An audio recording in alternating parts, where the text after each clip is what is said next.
Tonight's Mandan Park District Board meeting to order. Tonight is Monday, October 9th, 2023 at 5:30. Any additions or deletions to the agenda? None? Okay, none. Moving on to public communication from visitors. We have a lot of visitors here tonight. We will have a public hearing in item number 1 for our proposed boat ramp. If you want to speak about that, please wait till that portion of the meeting. If you have other public communication you'd like to share with the board at this time, we'll open that up. One more chance for public communications. All right, we'll close that portion of our meeting. Moving on to minutes, approval of September 11th, 2023, regular meeting, and September 22nd, 2023, special meeting. We'll look for approval. I'll approve the September 11th and September 22nd minutes of with the special meeting. Motion by Commissioner Mutter, I'll second. second by Commissioner Freilich. Any further discussion? All in favor, say aye. Aye. Opposed, same sign. Motion carries. All right, we'll move on to item number 1, presentation of proposed boat ramp. We have Cole and Jesse Kiss from AE2S here. Okay. So President Cole, we'll start with you. President Meskey and Commissioners, as you said, my name is Cole Higland, Executive Director of the Mandan Park District. I do have a lot of other individuals that have helped with this boat ramp.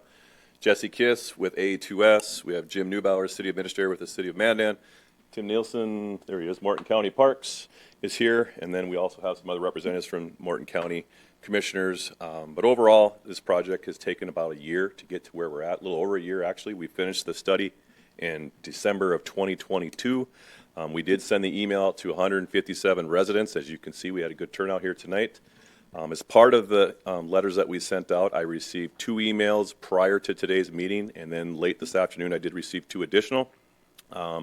A reoccurring theme that we're seeing from a lot of the comments from both on social media and from the emails is about traffic in the neighborhood, and we understand and we respect that. As we go through this process, we'll kind of explain some of those things here today, but if we can start the PowerPoint.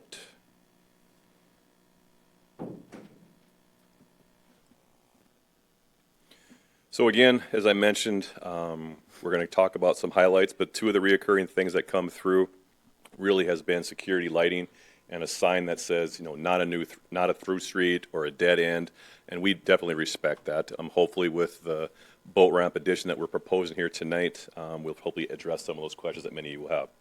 Here are some of the items that we're going to talk about here tonight. I'm not going to go through each one. You're able to read those. We will address each one of these individuals here tonight.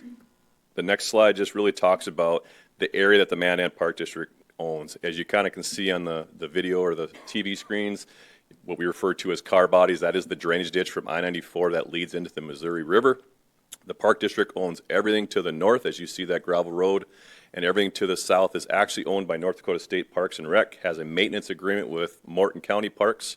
So I just want to make sure we understand the south half of that property that you see will not be impacted by this. Obviously, potentially be impacted by cars coming into the area and using it for fishing and kayaking and boat ramps.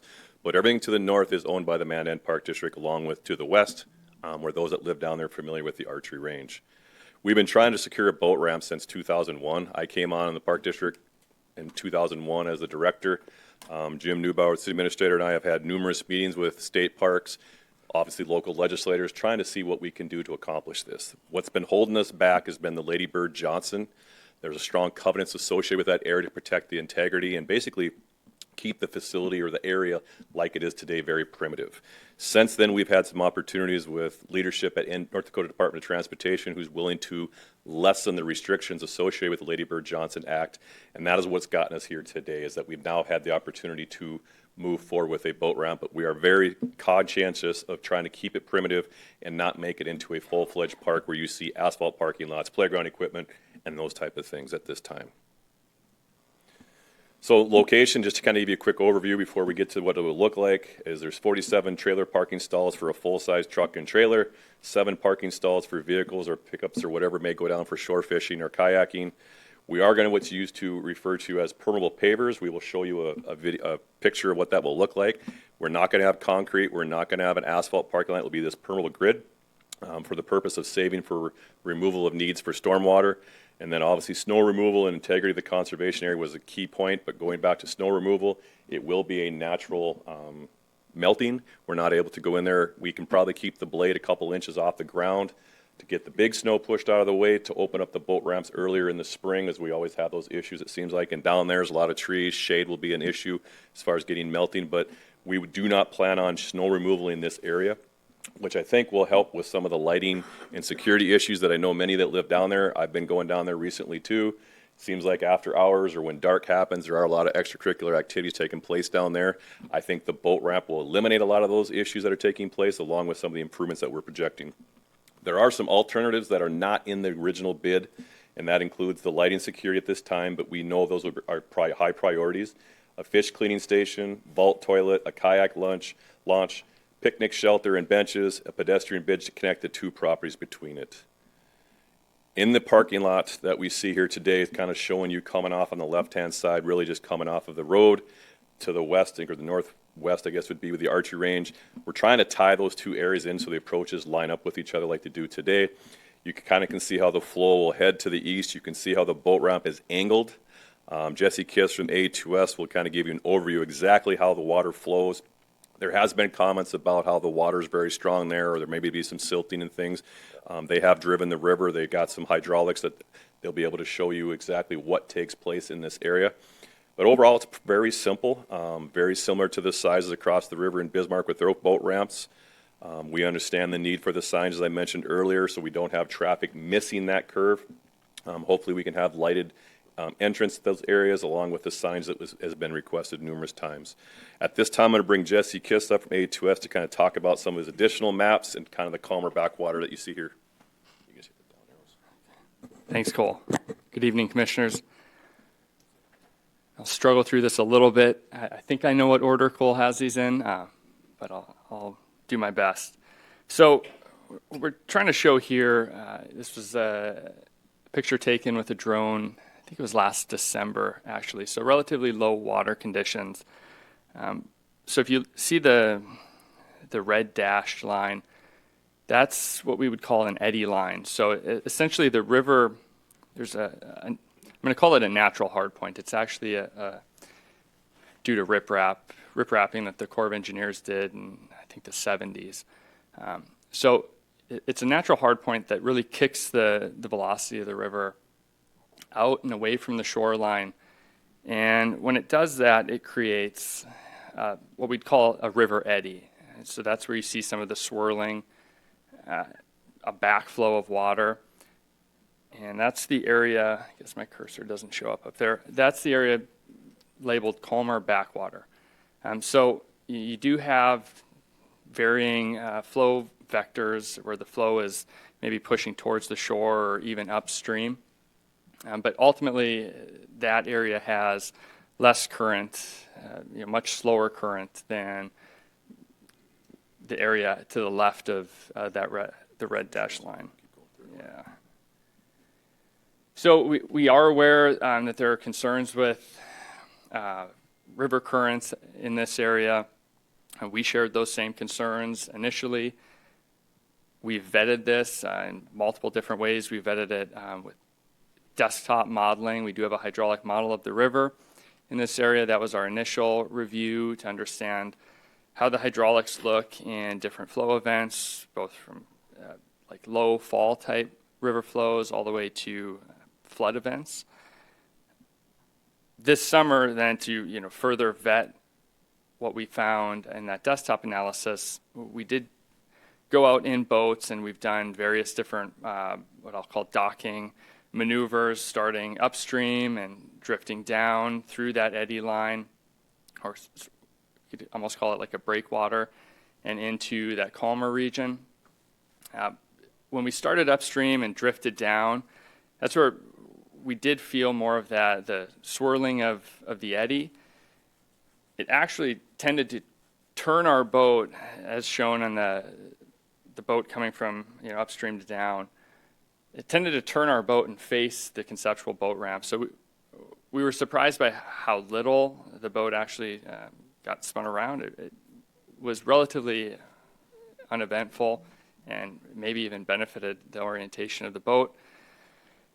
Alternately, we tried coming from different angles downstream towards the ramp, and we really just didn't run into any issues with the current of the river in that area.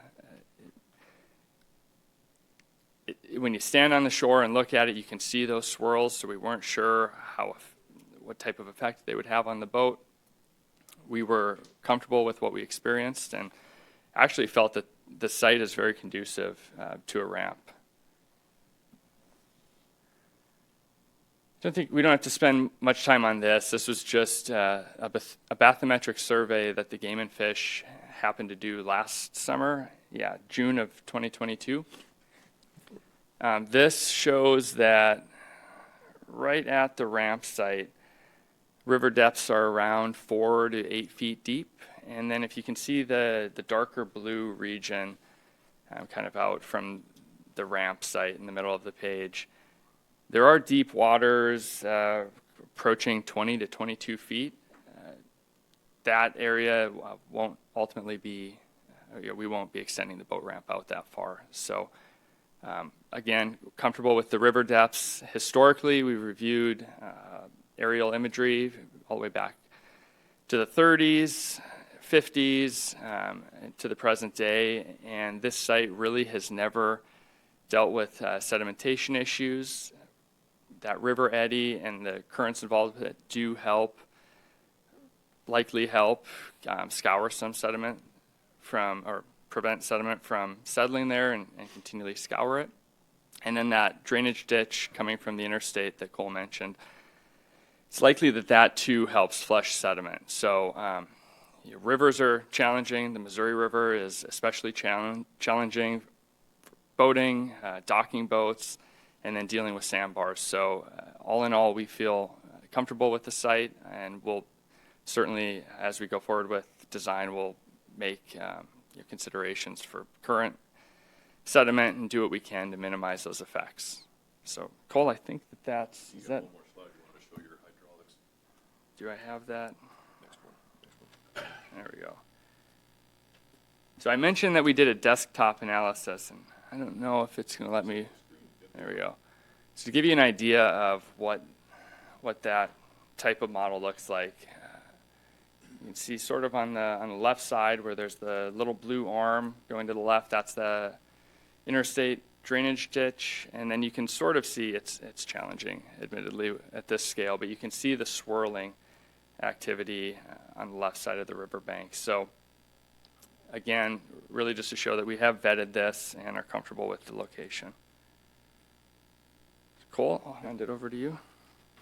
We skipped over one slide just quickly, but just to show you, we are looking at a potential bridge, how that bridge will be made, what type of materials, what the cost will be. You'll see later on.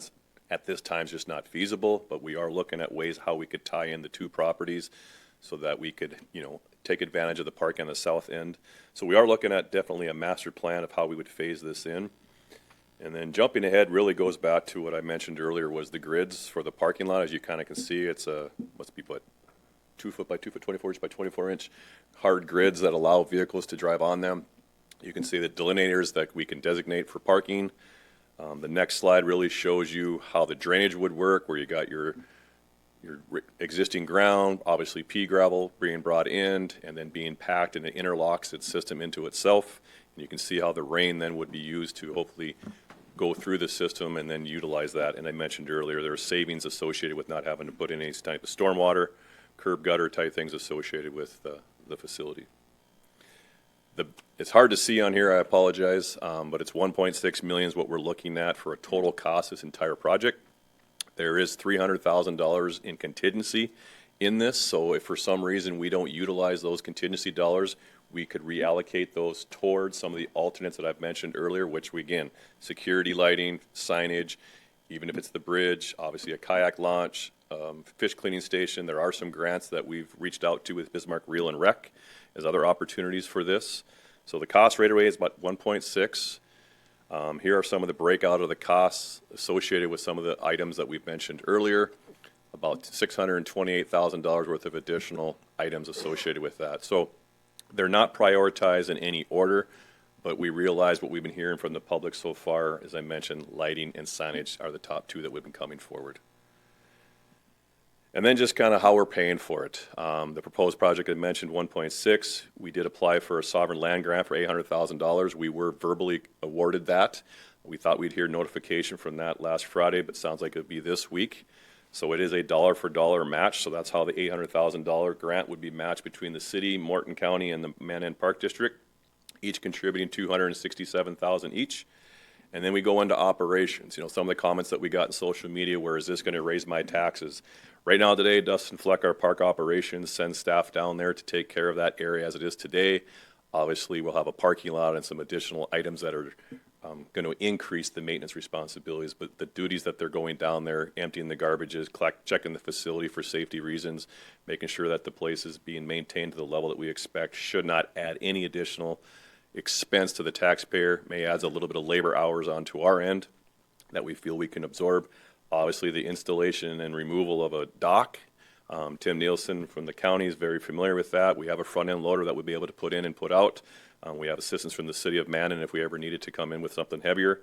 Obviously, lighting and signage that we talked about will be installed. We've talked about it at great lengths. I don't need to touch on that much more. And then we go in just the overall impact. And again, we understand traffic is important to make sure we're communicating that. The Bismarck Riverfront development, as that's been kind of publicly heard about, potentially the Captain Meriwether's boat ramp might be removed. How would that impact everybody? A lot of unknowns associated with what's taking place on the Bismarck side of the river with that project, as the funding is quite large to be able to accomplish. If it were to happen, do I see traffic coming over to Mandan? Absolutely we do, just because of the ease of the interstate, using Mandan Avenue or coming into Main Street, Mandan, and taking around Culvers. So yes, there is an opportunity that may happen. We've touched on already the vandalism that's been taking place down there. We know there's a lot of extracurricular activities that go on. Mandan PD does their rounds at times down there. We can't stop everything and be everywhere. I think the boat ramp and the lighting will add to the improvement to the area and hopefully eliminate whatever extra activities are taking place. As I mentioned before, funding is one component, but the permitting is probably the most difficult, and that is with the Sovereign's Land Permit. There's the Corps of Engineers permitting. It's going to be anywhere from 9 to 12 months process for the grant, or excuse me, for the permitting, potentially even longer. We actually have a Corps of Engineer permit with our phase 2 of irrigation down by the 9-hole golf course, and we're into 2 years, 24 months, and we have not gotten approval on that yet. So that is one caveat that we know we cannot move forward with the project until permitting is in place. And then we talked about the river current and shore fishing as far as concerns with that. So the last 2 slides really just talk about how do we handle our hours of operation. It would be like any other public park that we have in the city. It is closed at 11 p.m. We know sunrise to sunset this time of year changes obviously with it, but for reasons that we have associated with it, we have 11 o'clock that parks are closed.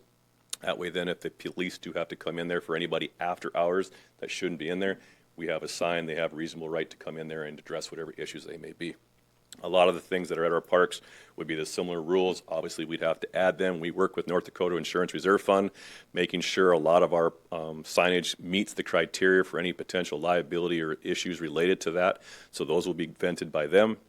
And then really the last one, as I mentioned, really the timeline. In a perfect world, if everything were to line up, you're probably looking at the fall of 2025 if everything were to come together with permitting, quality bids, construction, no rain delays and things of that nature. The fall of 25 would probably be the earliest that this would happen. Now, for some reason, if permitting was to get approved a lot sooner and quicker, obviously then we could move up the construction timeline with that accordingly. But for time that we're talking about for estimated, that would be the timeline for that. So that is the end of the presentation. There are a lot of individuals that probably want to come up and talk, so I will pause for my presentation and let President Meske have the floor. Thank you, Jesse and Cole, for the presentation. Yeah, I guess, you know, I think that the input that we've got is basically what Cole has said, what we're seeing on social media. A lot of people are welcoming this. There are other concerns of traffic. That's probably my biggest concern, traffic, and cost. And I think we've had some people, this is a joint effort between the city, the state, the county, and obviously a lot of local people here to put this together because it's been asked for. It's been people are asking for this, and if we do lose one across the river, yes, there's going to be more people here in Mandan. We always talk about how do we get people to Mandan? How do we pay for that? How do we get our sales tax initiatives paid for? How do we support our local businesses? So, it's a bigger picture. I understand that this is in somebody's backyard or close to the backyard, but we're going to do what we can to mitigate what we can to make sure that we can all be happy with this. So, with that, any other comments from commissioners before we open this up? Okay, at this time, we'll open up public communication or public hearing for citizens' input. If you would, when you come up, please state your name for the record, and Cole will record that. So we'll open it up for public comment.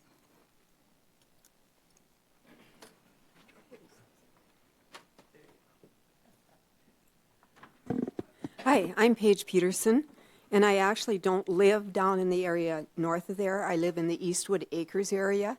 And Cole touched on that when he said the Culvers area. I don't know if any of you have gone through that intersection recently, but the people that work at Culvers and the people that go to Culvers come across that intersection at about 40 miles an hour without looking either direction. Then you have, right next to the stop sign, you have the exit entry for an apartment building. Then there's a big truck, a semi that's always parked there, and I know it's legal, but people always dodge. Then you have the daycare where people back out without looking. Then you hit Shady Lane, which is actually, if there are cars parked there, a blind intersection.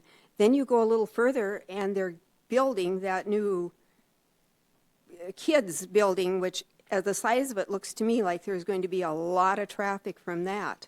So I'm wondering what you are going to do about that area, because I know people, they aren't going to use that crossing, the railroad's crossing, if it's not the most convenient for them. So how are you going to deal with this? The other thing is, the logical thing would be to go through Missouri Drive. People will cut down Shady Lane and make three turns rather than go around, half a mile extra or whatever it is. I would like to see that issue addressed before you do put any more traffic through that area. And I know that isn't right by your boat ramp, but we're going to get hit with it. Thank you. Mr. Chairman, members of the committee, my name is Virgil Horst. I'm the first homeowner as you come on to Riverbend Addition. And I'm here speaking in opposition of this project. I'm surprised years ago we had closed an exit up by Hidden Acres, I believe it was, and we opened the one by the railroad crossing, which is all right, except many times you have to wait 5, 10, 15 minutes for a train to pull through. So what I'm concerned about is the safety of our area to get out of there in case there's something that would happen with a derailment or anything like that. Like the previous speaker before me, she mentioned Missouri Drive coming from Culvers. You have the daycare center. Now you're having a project put up with kids. And if you try to go by there, you got traffic on both sides where that project is going on. So you might back up a little bit and you want to probably hit Shady Lane to get home. Well, that was under construction in Block 2 not all summer, but a part of it. So my concern is that where's the safety issue that we were so concerned about, and now we really don't seem to care no more. Another issue I'd like to talk about is too much current, I believe, for the boat dock. It's going to cause a lot of confusion, people with short tempers. Do we have any discussion on riprap, what's going to be done in the area? I've not heard of that yet. And I just think that with the traffic that we've had out there, it seems to grow and grow every year. We got a lot of people that walk out there. And I just really can't understand how two pontoon boats are going to cross each other on that narrow road with the steep ditches there. So that's why I'm here speaking in opposition of this project. There's too many unrelated issues that aren't resolved yet, and I think we need to talk and think this over a little bit better. Thank you. Thank you, Virgil.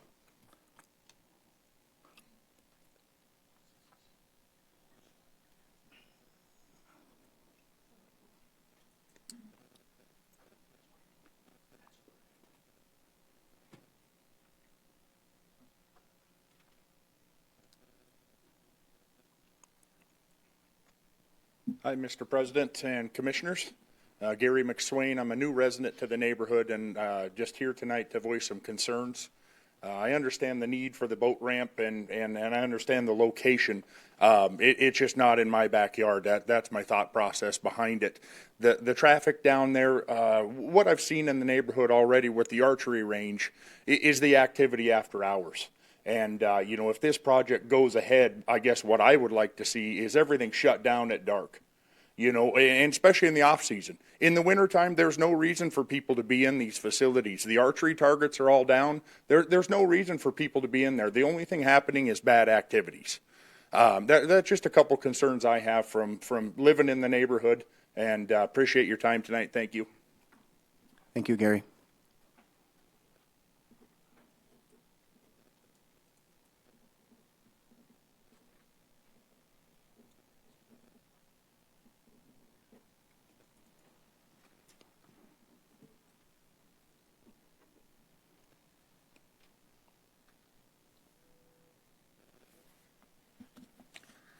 Mr. President, members of the board, my name is Raleigh Messmer. I'm also a residential owner in the development that follows up road a little bit from where the ramp is going to be placed.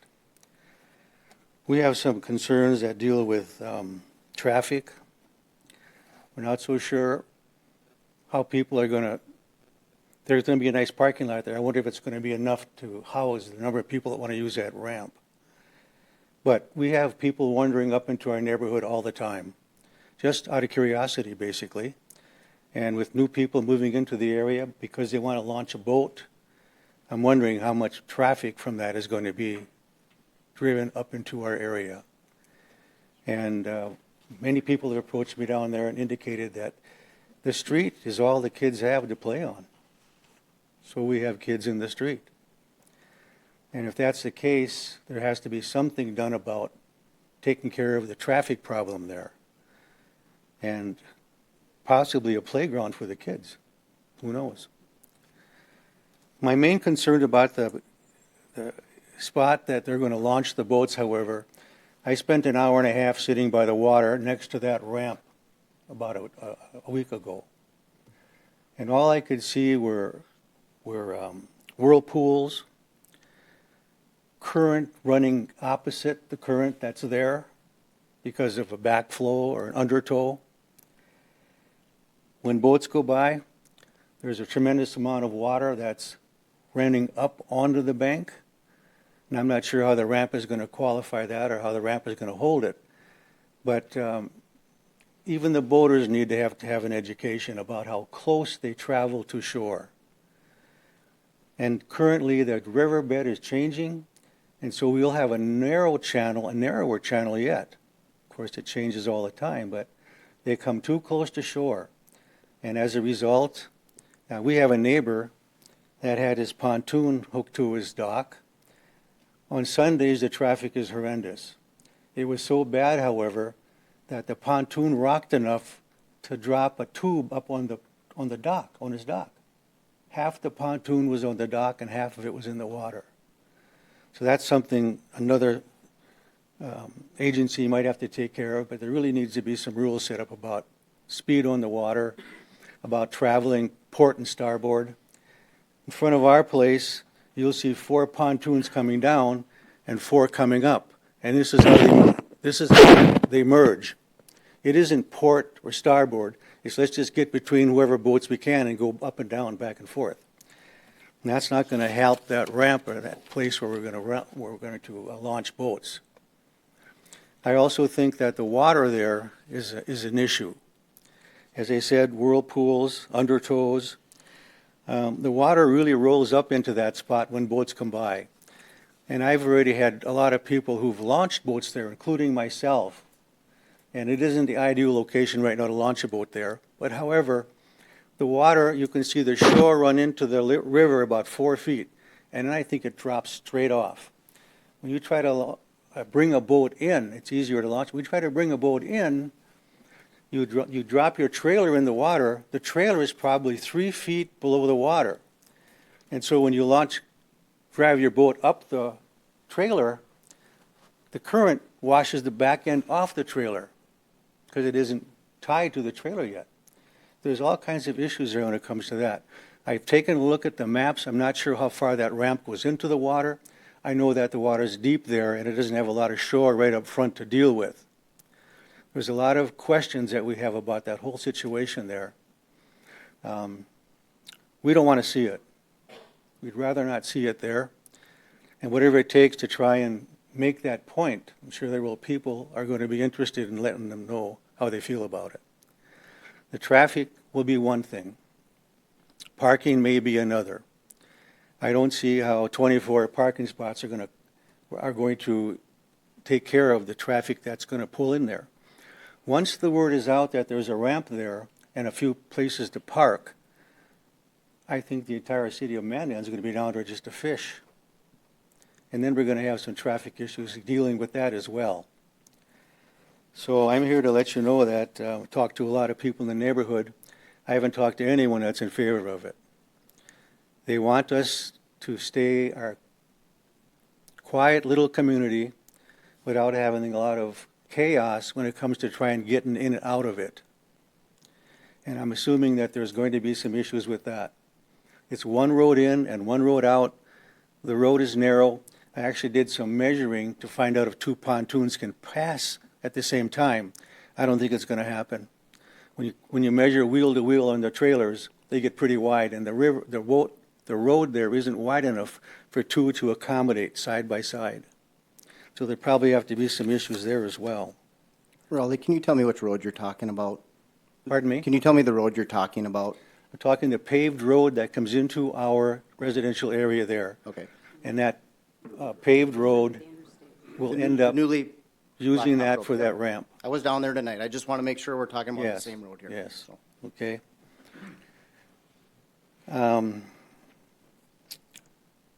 The one way in and one way out bothers me too.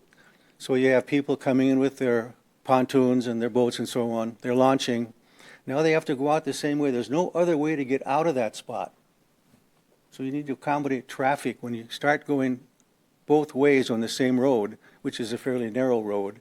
I'm thinking there's going to be some issues dealing with that too. I was out there this morning, and there was a gentleman there, elderly gentleman, with a cane, walking down that. Right now, it looks like, you know what, there's nothing there to walk down to. You got to hang on to rocks and trees along the way. But he's thinking about spending time there, whether it's launching a boat or fishing or whatever it might be. And I indicated to him that wouldn't be a good spot for you to be, even if this whole thing passes and you have all the traffic going on and all the people walking back and forth. Doesn't got to be a good spot for you to be here. He didn't like that, so we walked upriver from there, and there are some spots you can fish up there as well. And preferably, those will be the ones that he'll take.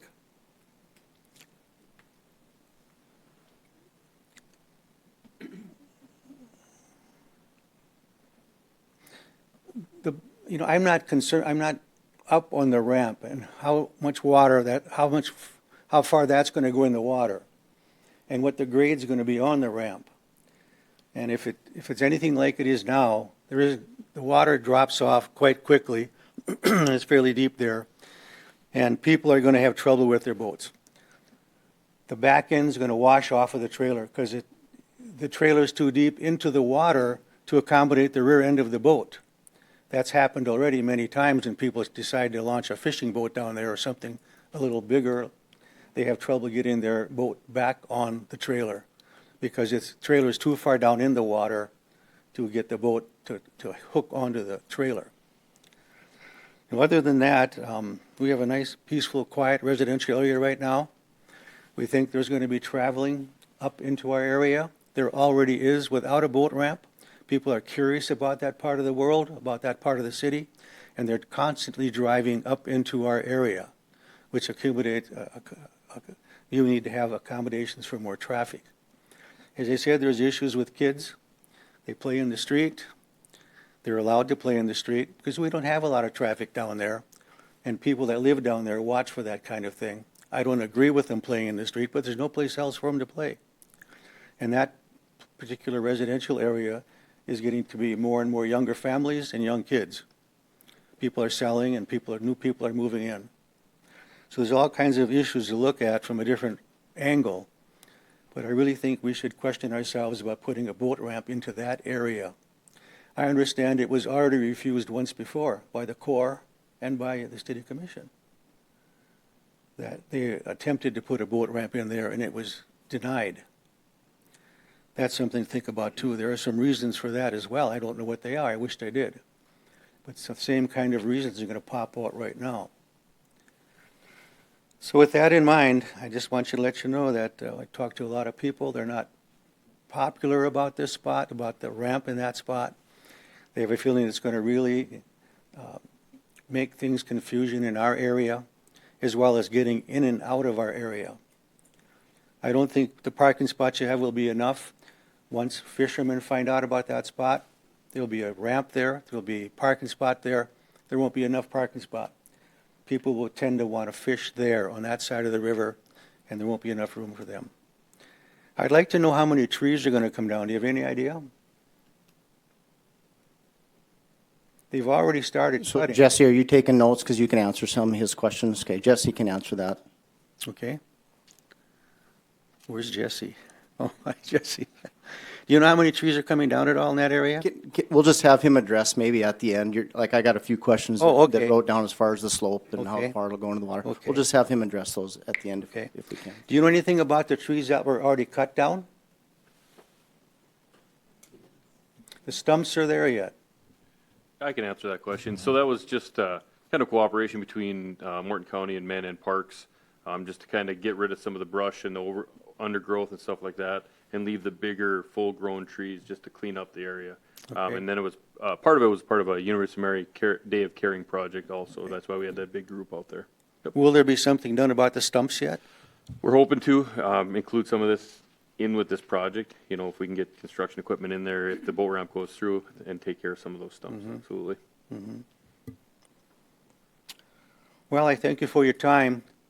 It's fun letting people know how other people think about progress and about different things that are taking place in the city.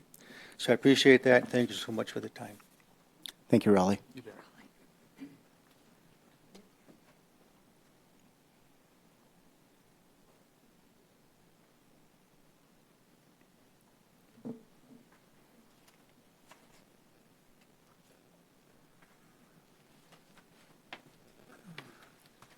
Mr. President, Commissioners, my name is Steve Holm. I live out on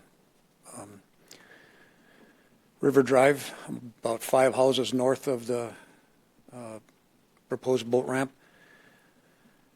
There's enough boat traffic on the river as it is now. We like it that way. This is definitely going to add more, so naturally a guy's going to be against something that's going to add more traffic to where you're at. But my big main concern is it's not going to be paved. It's going to be graveled. And there's a lot of traffic that uses the walking trailhead, and there's a lot of traffic that uses the archery range. Both of them are unpaved, and every time it rains, traffic goes in and out, and they just drag more mud back out onto the street. And I think you're grossly underestimating how many people are probably going to use that boat ramp and that facility out there. And anytime it does rain, they still use it, and they're still going to drive in and out.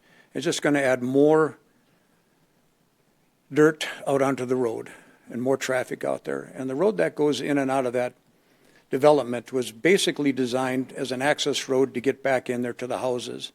Now you're going to add a lot of boat and trailer traffic to that road. I think it will eventually deteriorate the road faster than what would happen if you just had normal traffic going in and out of there. But my biggest main concern is it's not going to be a paved facility, which would be nice for mud control on the street. So that's just a big main concern of mine. Thank you for your time. Thank you, Steve.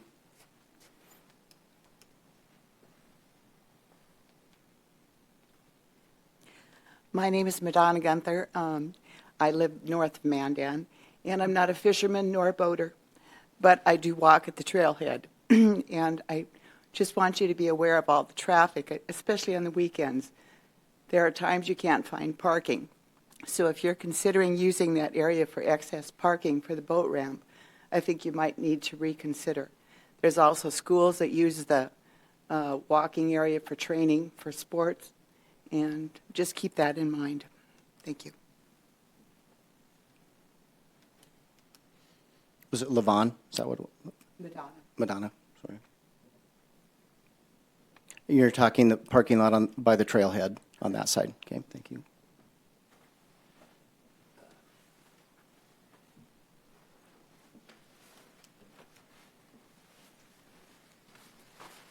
Commissioners, President, my name is John Schultz. I also live up in the River Drive area there. I just wanted to address one other traffic concern, and that would be that curve after you go under the underpass. There's a sharp curve on the street that is going to be very dangerous when you have boats meeting there, and likely fishermen inebriated. And I've been on occasion just about taken out on that curve already. And if you have, people meet right on that curve, somebody just misses a little bit, we're going to have accidents there. So that curve's going to have to be addressed. With regard to the, somebody mentioned parking, if you put in that ramp or that bridge across the creek, you're going to bring all that people that are parking over there on the other side of the creek for the ramp. They're going to be parking over in the boat ramp area, taking up parking places, and you're not going to have enough parking for boats. There's a lot of people who use that walking path, and that isn't paved, and so they're going to come into the boat ramp, and they'll park there where there's nice surface, and they'll walk across the bridge and use their walking path. But like I say, you won't have, it'll take up parking for the boaters. I have two questions, and I don't know if there's been studies done with regard to other alternate locations. We have the Heskett area up there now is available. Has that been looked at for a feasibility study? And the other question I have, you mentioned that the cost on this thing, is that going to, the city part and the park board part, is that going to be added onto our taxes? No. Where's the money going to come from? Well, the city of Mandan gave visitors fund dollars. That's from your bed and booze tax, sales tax collection. It is taxes then. Right, but it's already paid is what I'm saying. There's not a new tax. So they've collected these, so it's not from your property taxes. So you're going to use tax dollars to fund this project? From the visitors fund, and then the park district, we have two means of revenue. We have property taxes, and we also have. Isn't it about time we look at pulling our horns in on all these projects instead of keep adding stuff that creates more maintenance and more cost to the taxpayers? And you say, well, it ain't going to cost us anything, but it takes away from us something else you might need money for. And you keep adding projects, and I think it's time the city pulling its horns on this park board stuff until the city grows into it more. We've got, our city's what, 20,000 people? I think our projects have far outpaced our population growth. And I think it's time we start slowing down the park board with all these projects that we've been seeing come forward in the last few years. Just want to make a comment on that, John. I've been on the park board here for a few years. I'd like you to go back and look at if our mill levy has not changed in a number of years for all the projects that we have. We're not raising your taxes. The mill levy hasn't changed, but our value of our homes and keep going up? we don't do that. You don't do what? We don't value your property. I know you don't do that, but So, our so- taxes still go up. Understood. Understood. So, I mean, the mill levy is a bogus thing. It's what we're paying. What I'm writing a check for is what the taxes are. It's not the mill levy. Understood. Okay. I know how the mill levy system works. Thank you. I appreciate it. Thank you.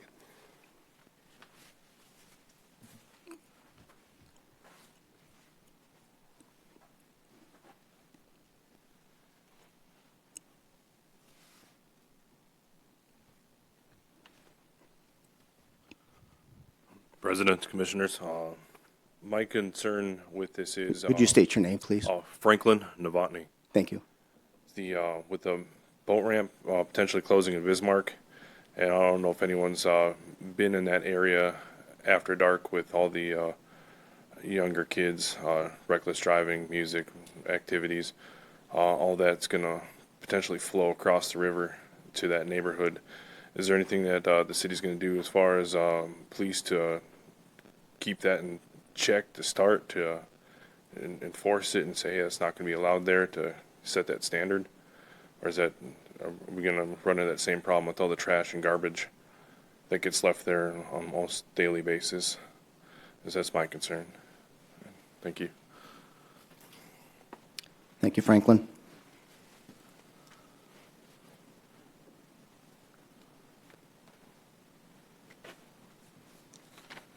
Mr. President, Commissioners, and Matthias Earhart. I live at River Drive, and my taxes to the Park Board District have gone up 28.5% in the last 3 years since I retired. So our park taxes have gone up. And the other people have done a good job addressing some of the dangers in the road. My concern is maintenance. The maintenance down there is kind of shoddy. Everything gets mowed maybe once a month. The weeds on the archery range and the north side of the storm ditch are so full of noxious weeds you can't even hardly walk through there. And that's on you guys, so that's the things that I have concerned. Thank you.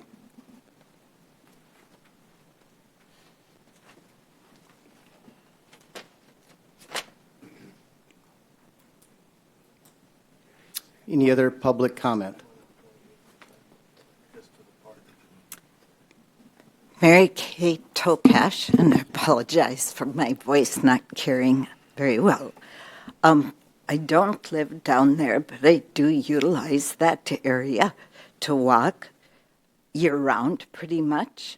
Quite a few people come down there to walk, and also you'll run across birders, dog walkers. And I was disappointed to hear that it lost some of its protected status because it's amazing the amount of birds that are in that area. So it is a quiet area that has understory still available for warblers and all the migratory birds.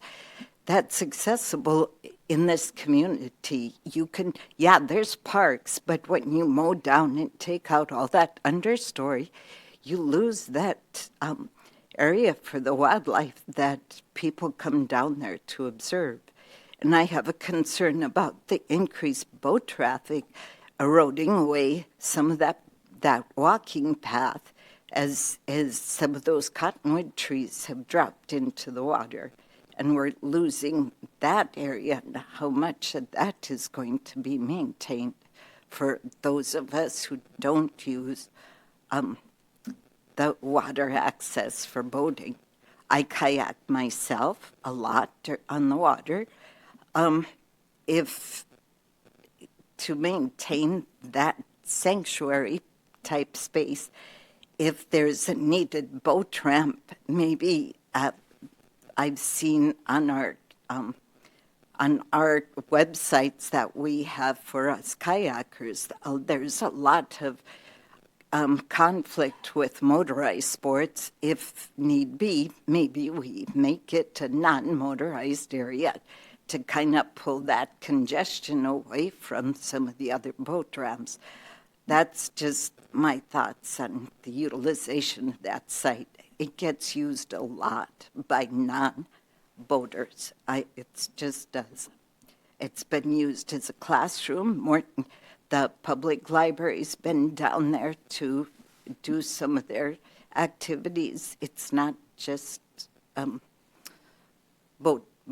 boating site. I think some of the commissioners should maybe take time to go down there and see and survey the people that utilize that area.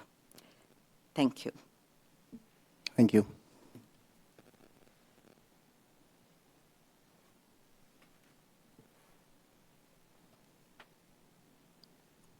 Any other public comment?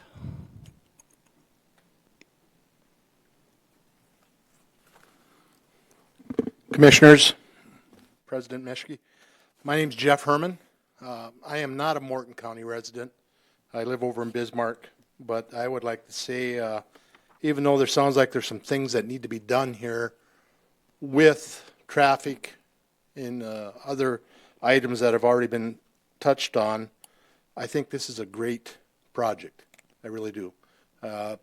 Recreation in this state is something that is not taken very lightly by a lot of people, yet it is a very, very strong influence for a lot of people to be able to boat and things like this. I know, like I said, there's been some talk of this, the traffic. I think that's probably one thing needs to be worked on, but I think it can be done. The other thing I guess I wanted to state is if the gentleman here from A2S would know the elevations of the top of the ramp and the bottom of the ramp, by chance?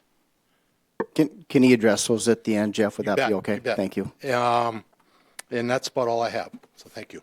Thank you, Jeff.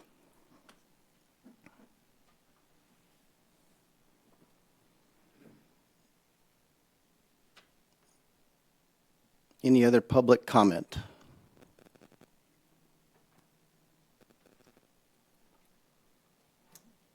Any other public comment?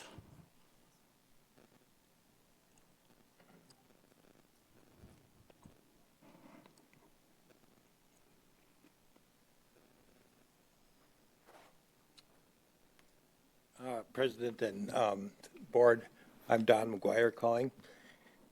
I would like to reiterate that question. Has there been other sites for feasibility on here? Other places have been looked at, yes, and I think Jesse can Okay. probably. And then I wanted to reiterate the lady here about the wildlife and stuff down there. There's been an eagle that's nested down there. And actually, as we know, the Native Americans have certain things with the native or with the eagles. And there was actually a burial site of a person down there that they had set up for this. So I think we need to look at the environment on this too. Thank you. Thank you.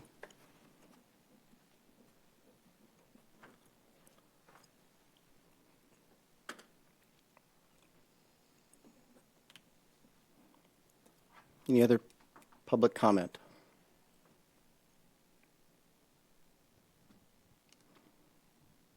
Any other public comment? Last time, any other public comment?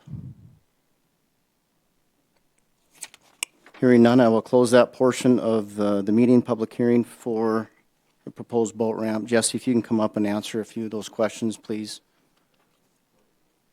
President Meskey and Commissioner, I'm just going to add a couple that Jesse really wasn't involved with in the beginning, but since 2001, City Administrator Neubauer and I have obviously gone up and down the river looking at potential sites when they come up for sale. We looked at everything within city limits. We didn't get outside city limits because that's not our jurisdiction, but there were discussions up and north of that Heskett that I think Tim Nielsen or maybe somebody from Morton County might be able to elaborate a little bit further. But a lot of the issues that we run into was buying land. And some citizens were willing to sell it at a premium, and that would increase the cost of this proposed boat ramp. The land that's there today is owned by the Park District, so there is that savings. We have $800,000 from the grant from the state, so there's that 50% savings of the cost. So in order to put a boat ramp in, you have to have some type of river access. We looked at Cook's property down there by the paddle trap. There's 2 different locations we looked there. We looked at on the north side of the Memorial Bridge, potentially looking at that site. Each time it came back to what the cost of the land was, and it was more than what we are looking at trying to build for a ramp today. So if you're looking at 1.6 for a boat ramp, you're looking at probably doubling it for trying to acquire the property. So that's why we picked this site at this time, just because it was owned and the cost savings was there associated with it. So, and just to add a couple other points, just to clarify, I know, Jesse, you're going to handle some of the technical things with the boat ramp, but there is 47 parking stalls that I mentioned earlier in this. There is 47 stalls along with 7 additional parking stalls for just a regular vehicle. Along with that, we talked about the signage. I agree with the comment about the curved road being tight and 2 boats kind of crossing. Don't disagree. There are a lot of roads. We, as the Park District, aren't responsible for the roads, but we work hand in hand with the city. So if there are things that need to be addressed, we can work with the city of Mandan and try to do the best that we can, but we can't create a new road or widen it and things of that nature. We do pay specials down there, so as there's road improvement projects that are going through your neighborhood, we have adjoining property on each side, so we are required to pay specials associated with that too. But all in all, I think overall I appreciate your comments here, and I'll let Jesse kind of add on to some of the technical comments that were asked of the boat ramp specifically. President Meshke, Commissioners, okay, I'm going to try to step through this. I have everybody's name, but I don't know where you're sitting, so I probably won't successfully catch you as I try to answer your questions. But I'll just start at the top. Virgil, you had a question about riprap. So we are anticipating some riprapping being done as part of this project. Not extensive riprap of the bank, but at least localized to protect the area surrounding the bank. So that is something we're looking at and something that's included in that cost estimate of $1.6 million. Let's see, Raleigh, you had quite a few, Raleigh. So I'll step through yours. First one, the number of parking spaces, as Cole said, so it's 47 47-foot long parking stalls. So those would be, for a vehicle and a trailer, and then 7 standard stalls. So something that hasn't been addressed yet tonight that I'll clarify also. So what we've showed you and what we're talking about is all what was developed as part of the feasibility study. So now as we get into the permitting and design, we're still going to look at everything. So when we say 47 stalls and at 47 feet long, that's what we originally developed. It's something close to what will work in the site, but it may change. And part of this process is to influence some of those changes. Are there changes to the site that we can make, number of stalls, things like that. So it's not set in stone. It's still being dialed in. Let's see, river current, and again, I totally agree, Raleigh. I've grown up spending time in that site. That river eddy does look intimidating, and I wouldn't recommend it for a swimming beach. But we have vetted it. Admittedly, the river, especially the Missouri, is challenging. You have current, you have backflow eddies, such as this one. Where you don't have those, you have typically sandbars and relatively constant siltation issues. So we're trying to balance those, and as Cole mentioned, also work with the site that we have available that's currently owned by the Park District. But I continue to share that concern, the safety concern, the functionality of a ramp. We don't want to build something that's not going to work. I've gone out on my own time in boats and tried every scenario I can think of, and I really do feel comfortable that it works. It's surprising when you get through the breakwater. We could put the boat in neutral, and you're essentially in a neutral current. You have the swirling, but the boat doesn't move. But I'm open to, we want to dial it in, we want to do it right. So open to continued discussions on that and making sure that what goes forward is actually works. Ramp slope. Another important consideration. So recommended boat ramp slope is 12 to 15%. The feasibility study noted 13 for this one, so essentially right in that range, and also something that will be adjusted. We're going to taper back the cut bank, the river bank in that location, and then you essentially build up underwater with boulders is what you would typically use, different size boulders, because when a concrete ramp gets installed, it gets poured on the dry side and then pushed in. And so it gets pushed in over those boulders. So I guess the takeaway there, Raleigh, is another very valid concern. And the bank and the drop-off that exists now in the river is something that we'll address and make sure that boats aren't floating off trailers and that it meets all design criteria. So then lastly, of your comments, Raleigh, trees, that is something we looked at. In relatively, put a lot of thought into it. We also put a lot of thought into how we utilized that space with a ramp so that we could minimize trees or tree removal, especially the large cottonwoods. My report, and the feasibility study report has ballpark numbers, and for the recommended alternative that we looked at tonight, we called it 5 to 10 cottonwoods of varying sizes. As we get into the design phase and actually survey the site and survey the trees, we are going to try to minimize that number to the extent possible. And then we recommended replacing cottonwoods at 2 to 1. So, idea being in the long term, we may have to remove some to accommodate the ramp, but replace those and keep the native habitat. Okay, let's see. Steve. Where's Steve? There you go, Steve. Okay, so the comment about mud, gravel. So clarification, I guess I won't pull it back up. But so the way that the permeable pavers work, at least the ones that we are recommending so far or looked at in the feasibility study, you essentially lay a bed of, and I forget off the top of my head if it's somewhere 6 to 12 inches of aggregate, so just rock. And then you place the pavers that interlock on top of that rock.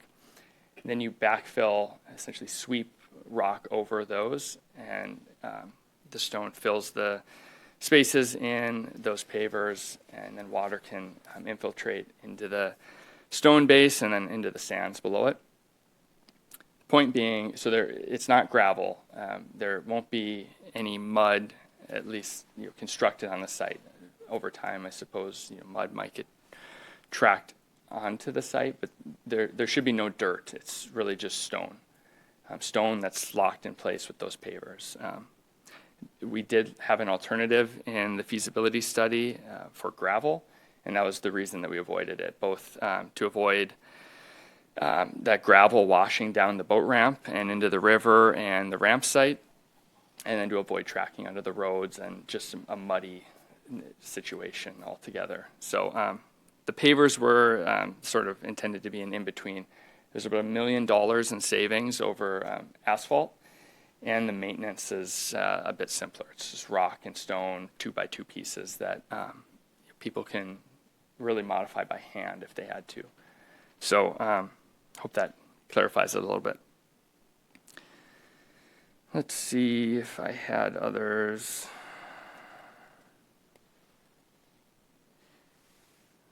Mary Kate. Where is Mary Kate? There we go. Okay. So, and I don't know if I'm actually going to clarify anything here other than, this project isn't changing anything with the status in the Missouri River natural area on the south side of the drainage. There aren't any protections being removed.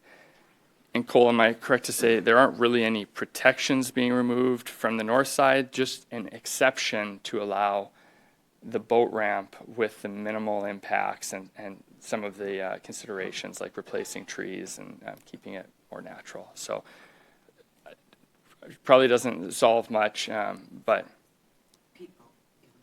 sure, right, yep.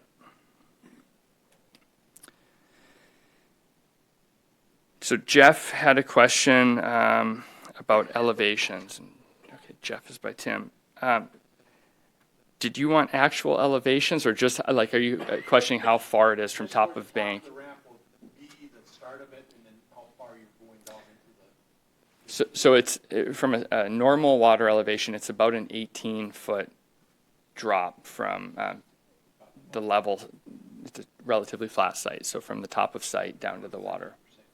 Yeah. But you don't have actual numbers, according to what the river would be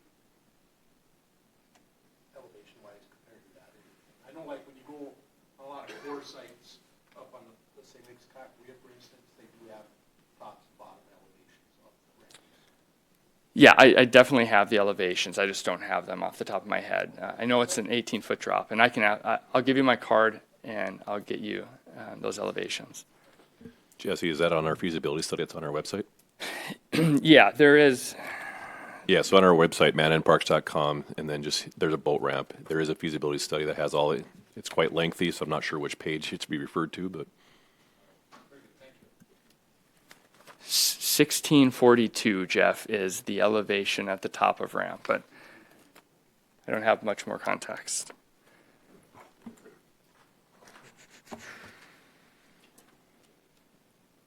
Okay, I think I've addressed everything that I had starred, unless you. Yeah, Raleigh. What's the future intent of that site? Is there a growth plan for that site? What site is that, Raleigh? The current site you proposed for a ramp, and what'd you say for parking spaces, 45? 40. So it's 47, currently 47 trailer stalls and 7 standard vehicle spaces.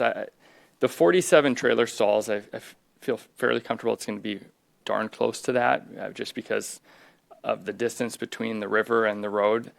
With 2 rows, that's essentially what we can fit. The 7 standard parking spaces is something that we could probably accommodate a different number easier. So maybe to put that, something I guess I meant to mention earlier when I addressed that. In developing the feasibility study, we not only looked at what the site could accommodate, but we did compare it to all of the other area boat ramps, and that's also included in the report. And so at 47 trailer stalls, this would have the largest number of any of the local ramps. In glancing through my report before I came up, it looked like Keelboat Park is the current largest with 44. So it's a relatively high number. It definitely those fill up at times, but we felt fairly comfortable that if we're at or exceeding the other local ramps, we're probably doing pretty good. In terms of expansion,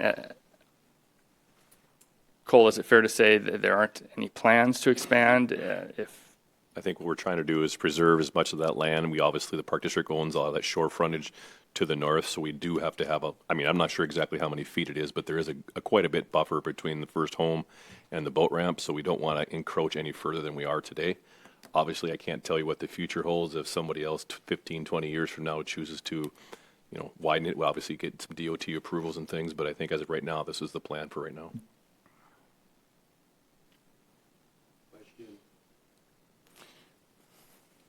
I was bringing up riprap earlier, and you said later on, or it was mentioned that a little would be done. Has there ever been a study done how far that shoreline has come towards the road that we go to our residents?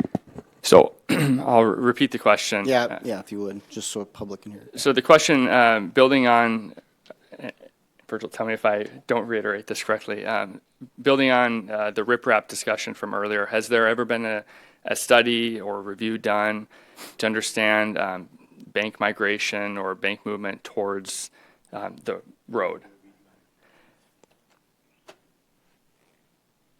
So as part of this study, I did, as I mentioned, reviewed at least aerial photography to understand how things have changed. concurrent to this study, we actually also did a separate study that reviewed bank erosion, more specific to the Missouri River natural area, so everything from the first house all the way down to the existing rail bridge, to understand how those banks have moved and sort of to better understand how they move in average flow condition over time versus larger flow events like the 2011 flood, for example. Significant bank movement that year, but that if we averaged that out over time, we'd say, well, it moves however many feet every year, but in most places it's not doing that. It moved a lot in 2011 and was disturbed. The area of the boat ramp site and to the north has seen relatively little movement, so that is stabilized riprap along all, I think, of that riverbank, which was installed by the Corps of Engineers. That is actually one of our permitting hurdles because the bank protection was installed by the Corps of Engineers. It requires, or work on or adjacent to it requires what's called a Section 408 permit because we're modifying or potentially impacting a core structure. So, point being, yes, we have looked at it. The bank erosion, or bank movement concerns in that general area are more to the south in the natural area than they are on the Parks and Rec property. Does that help? Being I'm in opposition, I would say no. But another question. What about the ice jamming in the winter months? You know, it comes way past my residence from that, you might almost call it a 90% curve there. And is that going to affect the boat landing down the road with those ice jams we have? Will take place 2-3 times a year? So the question is pertaining to ice jams, and will ice jams in the future result in impacts or potential impacts to the boat ramp? Is that? So I guess I can't speak, to every scenario. Rivers are unpredictable. Flood events, ice jams happen. I feel confident in saying that this design is doing its best to accommodate for those scenarios. That is why we are recommending additional riprap being placed to protect the area surrounding the ramp. It's part of why we see value in this placement where you're essentially cutting out that ramp in an area that faces downstream. When you're cutting it out from a side bank, you're more apt to get erosion during a flood event that raises the water levels. But certainly we don't know. Ice has a lot of force, but we are trying to accommodate it and protect the ramp. Are you planning a single ramp or a double ramp? Is there going to be a dock in the middle of the two? If it's a double, is there a dock planned for the middle? So the question is it a single or a double ramp, and is there a dock planned? Right, Mike? Right. So the feasibility study included, I believe it's a 36-foot wide ramp, so that would be a 2-lane ramp with a dock in the middle. If I remember correctly, 30 to 32 would also be acceptable for a 2-lane ramp in that same setup.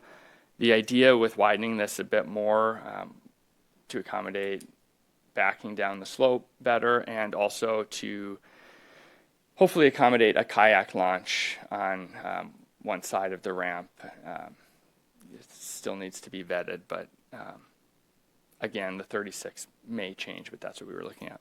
Is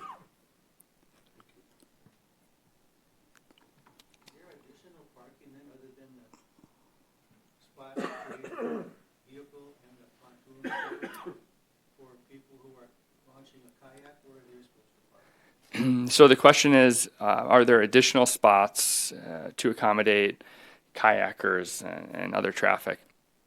So Raleigh, that essentially is those 7 additional spaces that we talked about, standard stalls. I do think that's something we need to look at in a bit more detail, make sure that the number is correct for what we're expecting. Other than times when maybe the busiest times, I don't think I anticipate all 47 stalls being filled that often. So there will be opportunity for vehicles to use those as well. Correct me if I'm wrong, Jesse, 2 or 3 cars could probably fit in those 47. Right, yeah, If they're absolutely. not being I used. think the standard, yeah, it's about 3 times longer, or 2 to 3 times. Okay. All right, thank you, Jesse. I have another question. Do you have is there any place for overflow if that lot fills up? So the question is there any place for overflow? So we haven't identified any overflow parking at this time. The only way I would see overflow happening would be as if we had a bridge to connect the north and south. But as far as parking on the street or in those ditches, which I've seen shore fishermen today, as you go to the north of the entrance of the boat ramp, they pull off to the side. We aren't going to encourage that, but we can't stop citizens from, that's probably the most likelihood that someone would probably pull in. If I had a pickup with a jet ski type trailer or something, they probably would do that, but we aren't going to encourage that. But we also can't enforce it either. Why can't you put up signs, no parking along there? We have signs up that say no trimming of trees, firewood, campfires, and I mean, I agree with you. We can put as many signs as we think will be worked up there, but it's very. We have police that enforce our ordinances around here. They do. I mean, they have a lot of other things on their plate too, and unfortunately, they can't be everywhere and everywhere. But we can put signs up and do the best that we can. But I'm not going to try to say that it won't ever happen. It will. All right. President Meshke, Yes. just to clarify, yeah, so as I mentioned, the currently planned trailer stalls are 47 feet. A standard parking stall is 20 feet. So yeah, where you have 2 of those, Okay. you could park a few vehicles. Thank you. I would like somebody to address my concern with, you've talked about the road going in, but you haven't talked about what you're going to do about traffic coming off Mandan Avenue and off I-94 and going through the residential district down there. Yeah, and I don't know that we have an answer for that. Obviously, that's what this meeting is for you to bring concerns, and Mr. Neubauer, I don't know if he's prepared to answer anything like that, but Mr. Neubauer from the city is here. I think you need answers to that before you just let people go. Yeah, maybe we do, yeah. President Meshke, Jim Neubauer, City Administrator for Mandan. To address the question, I would see most people who are going to use a boat ramp are going to be coming off the interstate and coming down Mandan Avenue and going that way versus the Train goes by there and then it closes. train goes by there on occasion. I agree with you. Well, Very on occasion. often, and people don't always do what you think they're going to. I agree with you 100%. People don't always Do the logical. do the logical thing. Absolutely. That is the route I took tonight when I went there, but that's the route I took. Maybe you use some logic though. Thank you. I don't know if anybody would agree with that tonight, but thank you. The entrance off of Mandan Avenue is much more convenient or easier to use than coming around Culvers or even going through your neighborhood. So I agree with you 100%. Yep.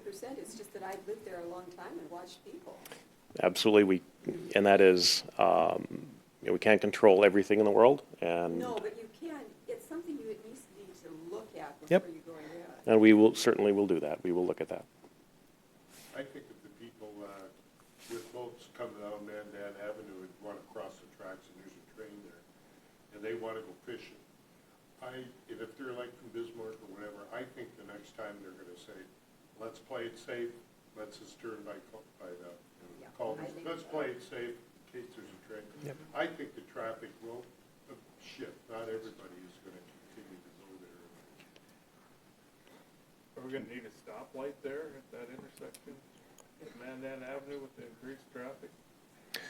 I think the question is, will we need a stoplight at Mandan Avenue due to an increase in traffic? I would say with some degree of certainty that there's not enough traffic on Mandan Avenue that would warrant stoplights. If you're familiar with the intersection on 10th Avenue and Main Street, where the stoplights were removed because they did not meet federal warrants for stoplights, there's, I think, certainly much more traffic on the west end of Mandan that I would anticipate coming down into this area, and we were not allowed to keep the stoplights that were there. So those warrants are pretty tough to meet, but never say never, but we'll. Mr. Neubauer, could you address one more thing about the safety and maybe a little bit about the patrol down in that area now and how that may? Certainly. I think that right now, one of the plans that we've heard is make sure that is a well-lit area. And like I said, through this process, that is a good thing to hear. And I think we will incorporate those lights into that area, which will be much better than it is today with it's very dark and very secluded, and lighting this area up to some extent, I think will do wonders towards that. And the lighting itself would be proposed like a neighborhood type light where it's not shining in somebody's eyes. President Meshke and board members, I believe that is yet to be determined, but we will certainly make it. I would say we don't want to put an interstate light up on top. That might have been the next question, so I'm just trying to. I don't see that occurring. I see some, when I think the best example might be when the water park was first constructed. There were some neighbors on Pintail Loop that complained about the lights that were shining into their backyard, and they were able to adjust those lights and shine them more down into the area of the water park versus light pollution going into the neighborhoods. So we'll do our best to take that into consideration. Okay. I have a question. Judy Anderson, I live on River Drive there. What's it going to do to our property values? Will people want to buy on that street with all that congestion and everything all summer long, and the noise and the more boats on the river right there? I would not have bought in the house we live in now if that would have been there. How do other people feel? President Meshke, that would be pure speculation on my part. I think that as a community adds more amenities to it and make it a place where people want to live, there may be some folks that would rather live in an area where they have a boat and they have a boat ramp nearby, but that would be pure speculation on my part, and I think. Okay. I have closed public communication. I don't want to shut anybody off, but if there's other questions that you may have, can you send them to Director Higland, and he can either talk with Jesse or Mr. Neubauer and get those answers for you. Commissioners, at this point, do you have any comments or questions for our guests or anything going forward? Dustin, I got one, and it was brought up a couple times. I was wondering, do we really know how much time we're going to spend down there? If they're telling me there's going to be that much traffic and stuff like that, are we looking at 4 hours a day, 8 hours a day, 2 hours a day? Right now, going down, we make our rounds twice a week down there at a minimum for trash, and we're mowing it once every 2 weeks or once every, as the grass grows a little more this year, we're mowing a little bit more. As it dries out in years past, we're mowing a little bit less. But we're down there at least twice a week. This time of the year, it's Mondays and Fridays, making the rounds to the archery range. As fishing is better, you get more traffic in the car bodies. As archery season rolls around, you're getting a little more traffic in the archery range. So we make our rounds and cleanups as dictated by the amount of use per facility. And that's with all of our facilities. Thank you. Commissioners? Not to take it lightly, but I'm wondering, what did you guys do with all the people that are in support of this? Did you tie them up someplace so they couldn't come? Just kidding. Right, but I have been down. In fact, I was down at my wife's family owns property down by the new water intake. We were down there yesterday all day, and was down there. And on my way back through, there was a few families outside cleaning up campers and things like that. So I did stop to visit with them about the proposed boat ramp. It seems like the folks that are on the the west side of the road and maybe closer down to the end are more in favor of the boat ramp because it gives them access just like it gives everybody else access. One of the other comments that just came about, knowing the 47 spots in the parking lot, some of the comments are making it sound like thousands of people are going to be coming down there every day. That is not the case. The case would be, you look at the boat ramps in Bismarck, and most of the time they're less than half full. So if the largest one currently is 44 spots or 45 spots, you're probably talking about 25 to 30 spots being used. So we're not talking about hundreds or even thousands of vehicles driving down there. I totally understand. I agree with the signage so that people are not down there disturbing your privacy. Because I mean, I live in a main part of Mandan, and I don't like, vehicles coming by my neighborhood that I'm not used to seeing, So I totally and completely understand that. But it's not, I just don't foresee this being hundreds of vehicles coming down there on a daily basis. I just don't see that influx of traffic happening. You run 10 boats through that intersection at Culver's at 8 o'clock in the morning, and you're going to see problems.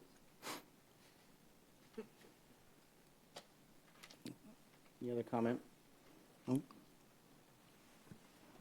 Okay.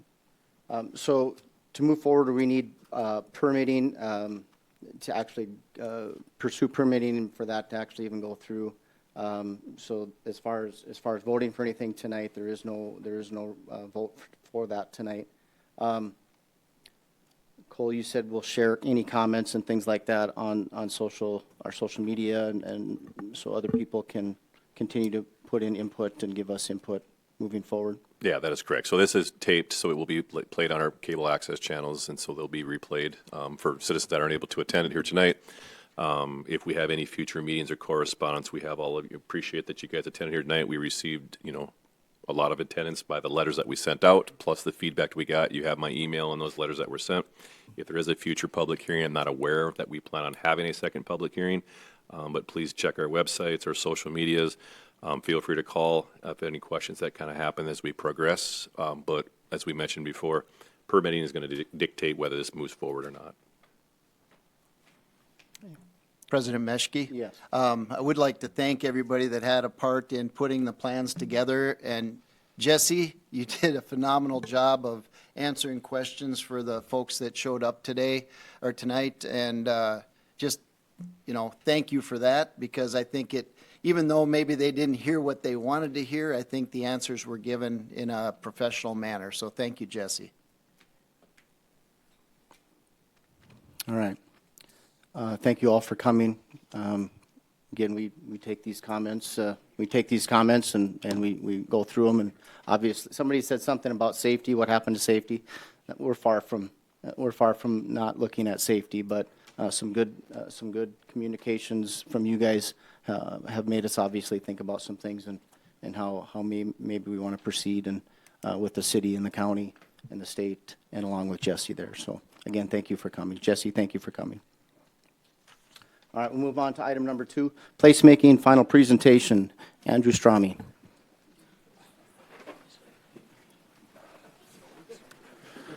Good evening, Commissioners. If it's all right, I'll just wait a second and pull some stuff up. Thank you.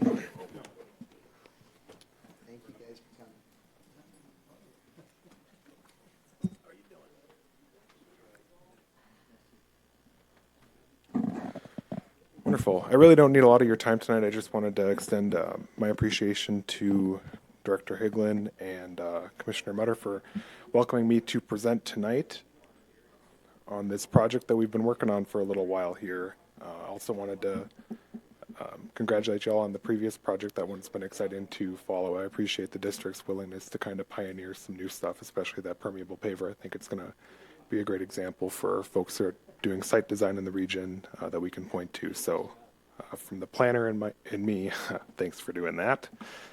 Again, just here to give some final recommendations that have been received for this high school placemaking study that's been underway for the last year or so.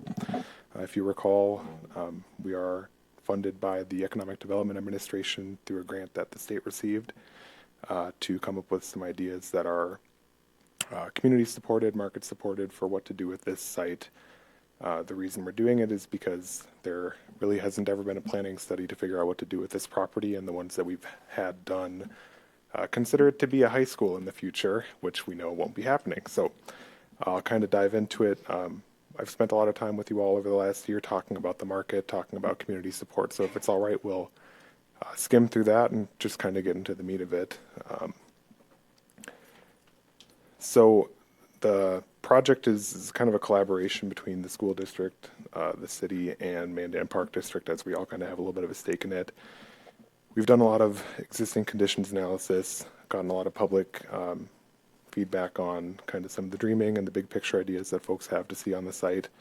We've talked about resources and ideas that exist, and we're kind of into the final phase right now, which is that implementation step. Throughout the project, we've had a number of different community engagement events, which has been a lot of fun to get to hear from folks in the community about what they would like to see on this property. So in total, we've had near 30 different opportunities for folks to be engaged, and we exceeded over at least 200 people that have provided feedback with this project, either in person or through surveys, to come up with some ideas for what to do. Here's just a kind of a glimpse of what one of those events looked like. I think this was either our Buggies and Blues or one of those summer events downtown in Dykeshorn Park, to give you a sense of how folks were able to, in a number of different ways, provide feedback on the study by either spending a minute to put a sticker on a board or phone calls, long meetings, things like that. Here, just kind of one last summary on public engagement. Throughout that, we were able to identify a few different site amenities. This might be of interest to the Park District, of course, for things that relate to public space that folks want to see on this property. This isn't something that we've ever really asked people before prior to this study, so there hasn't really ever been somewhere to point at for what to do with this site, as I've mentioned. But folks are looking at something like an urban plaza that might go around some of the development. Outdoor performance space, of course, with the amphitheater at the school today. There's kind of precedence and a lot of arts events that have taken place at the school. Kind of a big idea would be for some sort of botanic garden or conservatory. A sledding hill and a skate trail are a couple of the winter amenities which the district might take interest in. I believe the district has identified a priority to establish some sort of a winter park, utilizing some of the existing facilities that the district has, whether it's the hill that you own, the ice skating rink that you own on that property or adjacent to that property. So that's something that might be of interest too. Of course, multi-use shelters, community gardens are other things that jumped out in terms of kind of the public realm. For the city side of things, folks are looking for outdoor seating and public art, native landscaping, and again, that outdoor seating looks like it made it into the table twice. So other amenities would be a bioswale, which is kind of similar to the permeable paver, but a natural way to handle stormwater as opposed to the costly stormwater infrastructure that we're accustomed to seeing in this part of the country. This is more of a natural, low-cost, more sustainable solution. Street trees and bike lanes, wide sidewalks are other things that came out on top. From a redevelopment standpoint, townhouses, apartments, single-family dwellings, and mixed use are things that folks want to see on this property. Senior housing and duplexes and small lot also came out as things that folks had some interest in, but of course the priority is that sort of mixed use and single family, with over half of the preference being for that type. And if people could go to a business on the site, it would be a coffee shop or some sort of community markets, restaurants, childcare, with the rest kind of falling underneath, but having some sort of interest and support from the market as well. So what are some of these things and what would they look like? You see murals, you see kind of those native planters and bike lanes, which might be of interest. A potential strategy that we could use to handle that shared use human-powered transportation, whether it's bikes, scooters. That could also be the shared use trail that's been identified in the bike ped master plan, the future land use plan, etc. For design preferences, folks, again, with that outdoor seating, kind of more of a plaza style. I didn't realize these were so small. I'm sorry. Hope you've been using your imagination to this point. Lighting would be sort of that kind of downtown style. I think this is a snip from Nashville, Tennessee, and signage is more that traditional downtown style as opposed to that sort of highway commercial that we see in other portions of the community. Folks are looking for something that's just a little bit more intimate on this site. We're not looking to blow this up and make it the busiest part of Mandan. We're making it kind of more of a neighborhood hub that's intimate and meshes well with the level of traffic that we have today in the neighborhood that'll be there after the school leaves. For design preferences, multifamily kind of favored the more contemporary style. This one would maybe look something like the Library Square development that you see in downtown. It's been there for a couple decades now.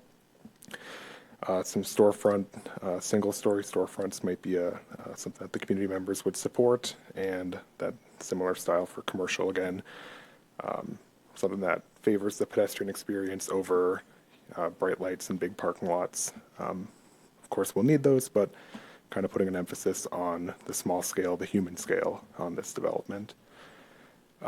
So taking all that community support and putting it into some initial design renderings, we did have a lot of community support in building what those design renderings would look like. So we kind of cut and pasted one night in the library with folks from the neighborhood and engaged with the project to come up with different ways that things could fit on the property. It was kind of a fun exercise to take things that were drawn to scale and cut and paste them onto the map so we could really see, okay, could this really fit? You wouldn't really even be able to fit like one Walmart on this site, so that kind of puts things into perspective for how big a specific development could be and how much we could fit on that property. So 3 concepts were developed. One of those was rendered. Getting it a little bit cleaner, they put together a couple options that showed how some sort of transition from the existing neighborhood to the south, which would be going up to Christ the King, could transition as well as from the east and from the north. One of the options that they initially presented to the steering committee was more of a surface parking lot oriented development, and you can see how to accommodate the amount of parking that was needed for the type of site and the programmed uses, it would essentially be more parking than was at the high school site today. Community members did not want to see more parking on the site than was there today. They characterized it as kind of a gray, barren area, and they wanted to see that with a little bit more life. So as we're starting to see more common in North Dakota and in the Midwest, developers are coming in with an idea to utilize sites more efficiently through stacked parking decks, underground parking, first floor parking. We're seeing that in Mandan, of course, with a number of multifamily projects in Lakewood and downtown that utilize parking that is screened or mitigated in some way to allow for a more intense utilization of the property, which allows for greater property value and things like that in the long run. So it's a win-win for everybody when that can pencil out. So the 2 options that got rendered, we did go with the shared parking garage route because it just simply produces a more attractive rendering, of course, when you're able to show more buildings and things like that as opposed to parking lots. That's what gets people excited usually. So again, just as a quick refresher, the study area was primarily the area that folks kind of associate with the Brave Center, All Seasons, and the high school. It's kind of synonymous for most folks, I think. And one of the steering committee members accepted some recommendations for commercial development next to her business, Heather Freed State Farm on Sunset Drive. So we did clean this up a little bit, and you can sort of see what that would look like. I'm going to go from north to south, if that's all right.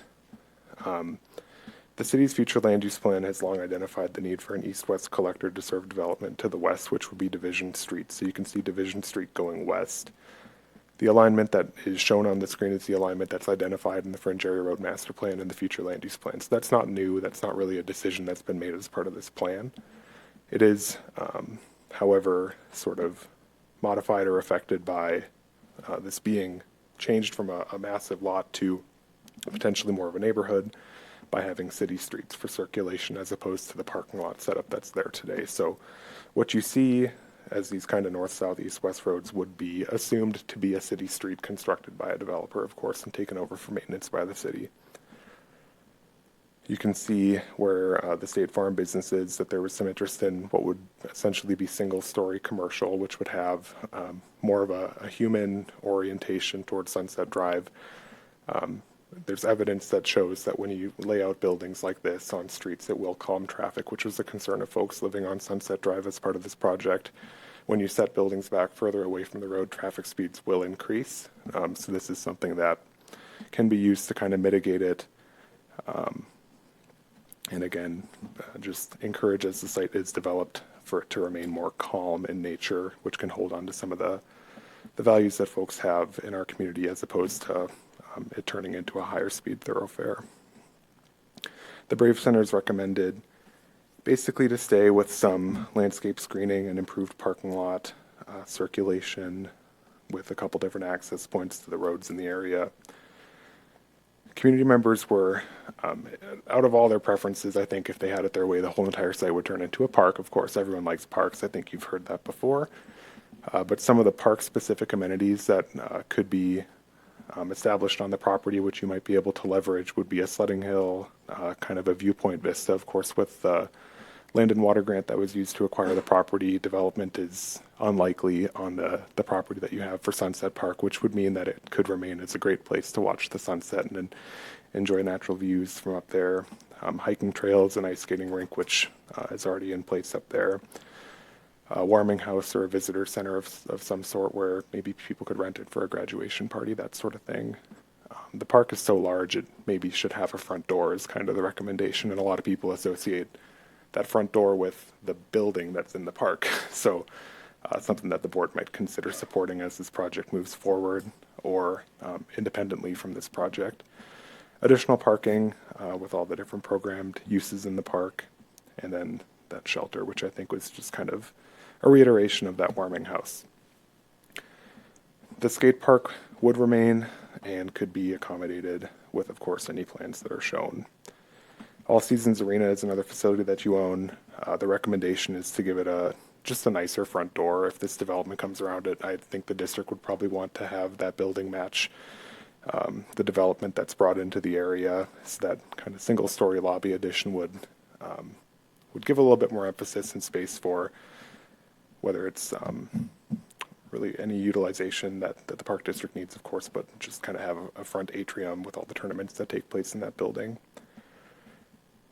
The parking lots that are shown for the public uses, the Brave Center and the All Seasons Arena, would be shared in this rendering. So people who are coming to a swim meet, going to the school district office, or going to an event at the All Seasons Arena, all of the parking that the district wanted, that the school district wanted, and that the ordinance requires is shown to be surface parking. So these people would not be going into the parking ramp to go to their kids' basketball game at the All Seasons Arena. I don't think they're playing baseball in there. So that would pretty much remain intact with that kind of dressed up entrance there to the southwest of the building. Moving west from there, there would be a local road that would be proposed, and it might cross the coulee. It might just keep curving up, but that would be for single-family residential. The consultant doesn't see it being feasible for a lot of traffic to go on that street or for much development to be in the valley to the west of this site because of some of the regulations that are in place that affect that type of development. So this is sort of a way to accommodate a little bit more market-supported land use with the property that the school district would be offloading. Moving east from the All Seasons Arena, there is that shared parking deck. I believe it would be 3 or 4 floors that would tie into the mixed use and multifamily properties that are on the site. So the residents that are living in the apartments would park in the parking garage. You're starting to see, again, as I mentioned, as I kind of got into the start of this, that there are more and more developers in North Dakota and in the Midwest that are constructing their own parking. It's becoming feasible in our part of the country to say that this is what we want. Last, there would be a community plaza on that block, which would be at the corner of 8th and Sunset. There's some better renderings of that, so I'll kind of skip on that for right now. Across 8th, as you kind of transition to the south, there would be some smaller lots, single family and some townhomes as you kind of build your way from Christ the King to the north to transition in intensity and to provide a couple different types of housing that don't quite exist in the community today. That would be considered that missing middle housing. That is a strategy that cities can use to establish housing that's more accessible than what the markets may be yielding today. So that would be something that we're kind of excited to see in the plan. We have that same rendering, except kind of an oblique view of it. This would be looking towards sunset from Christ the King, so you can see how some of those facilities would look. And this would be looking from the other direction. This gives a little bit better view of that community plaza and the height of some of the buildings that they believe we could go for on this site. So the plan is, of course, rooted in placemaking, and that's kind of what makes people want to be somewhere, essentially. It's those things that make a place special and unique as opposed to all the other places that they've been or could go. So drawing from the site, you can see kind of the sunset, the natural area, some of the obelisks that you see in downtown, the mid-century design of the school, and kind of the topography of the valley to the west with this kind of modified landscaped coulee kind of ravine type landscaping that they're showing here on the bottom. So how that kind of fits into the site, that small community plaza you'd be looking at this from the corner of 8th and Sunset in this rendering here. This is a summer view, and you can see how some of that small scale commercial could be established on the park, or other facilities like a farmer's market pavilion, a splash pad, or things that folks really wanted to see on this site. I believe you've heard from community members that a splash pad would be great to see anywhere, so this might be a good place to support it on the site, of course, because it would be surrounded by land uses that make it a little bit more exciting, of course. So when someone's playing in the splash pad, they might be able to purchase a cup of coffee from a business next door as opposed to an alternative location where there might not be that commercial component next door. So you have the gateway, you have the fencing to keep folks in from the arterial road Sunset, which has proven to be pretty successful with Lakeshore Park downtown. It allows that beer garden or other event to go without the need for chain link fencing and stuff like that. This is a winter view that just shows how some of those things would be modified into the winter.